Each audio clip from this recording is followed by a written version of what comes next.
Sir அடுத்ததா விருச்சிக ராசிக்காரர்களுக்கு 2026 என்ன மாதிரியான ஒரு அற்புதமான காலமாக இருக்க போதா இல்லை சோதனை காலமாக இருக்க போதா?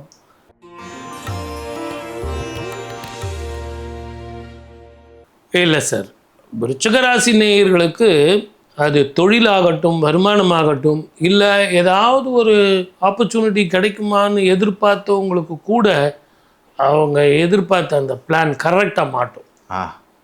சக்ஸஸாக இருக்கும், சக்ஸஸ் ஆகும். ஓகே. அவங்களுடைய ஜாதக பிரகாரம் பார்த்திங்கன்னா குரு அவங்களுக்கு 12ஆம் வீட்டை பார்க்க போகிறார், 2ஆம் வீட்டை பார்க்க போகிறார்.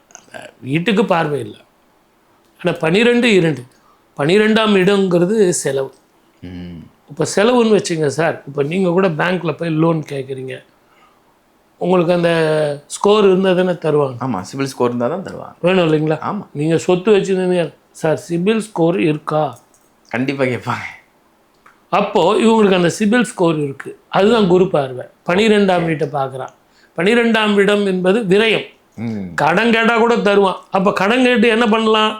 ஒழுங்காக ஏதாவது வீடு வாங்குறது, வாசல் வாங்குறது, ஃப்ளாட் வாங்குறது, ஒரு சின்ன வீடு வாங்குறது அப்படின்னு ஒரு பிளான் பண்ணிக்கலாம். அந்த மாதிரி விரயம் சுப விரயமாக பண்ணலாம். குடும்பமாக்கு தனஸ்தானத்தில் 2ஆம் வீட்டில் அந்த குரு இருக்கிறதுனால தெளிவான முடிவு எடுக்க முடியும். இது வரைக்கும் தெளிவான முடிவு இல்லாதவர்கள், ஒரே குழப்பமாக இருந்தவங்க, சார் நான் வெளிநாட்டுக்கு படிக்க போகலாமா? போங்க. நான் வேலைக்கு போகலாமா? போங்க. படிச்சுக்கிட்டே வேலைக்கு போகலாமா? போங்க. சார் வேலைக்கு போயிட்டு படிக்கட்டுமா? படிச்சுக்கிட்டு வேலைக்கு இப்படிலாம் குழப்புவாங்க. ஏன்னா அந்த சந்திரன் அவங்களுக்கு நீச்சம்.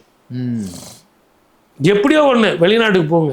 நான் எதுக்காக இதை மோட்டிவேஷன் பண்ணுறேன் அப்படின்னா, கடலை தாண்டி போனீங்க, அந்த ஊர் விட்டு ஊர் போனீங்க, நாடு விட்டு நாடு போனீங்க அப்படின்னாலே உங்களுக்கு வரவுகள் கூடும், மன நிம்மதி வரும், ஸ்திரமான வருமானம். இந்த வருஷம் முழுவதும் நிம்மதியான மேலதிகாரிகள் தொல்லை இல்லாமல் நிம்மதியாக இருக்கலாம். அப்பா பெருமூச்சு விட வச்சுட்டீங்க. ஆமாம். ஆகவே இந்த 2026 நல்ல சிந்திச்சு செயல்பட்டு ஒரு தீர்க்கமான முடிவு எடுத்து வாழ்க்கையில் வெற்றி பெறுங்க. வாழ்க வளமுடன். All the best.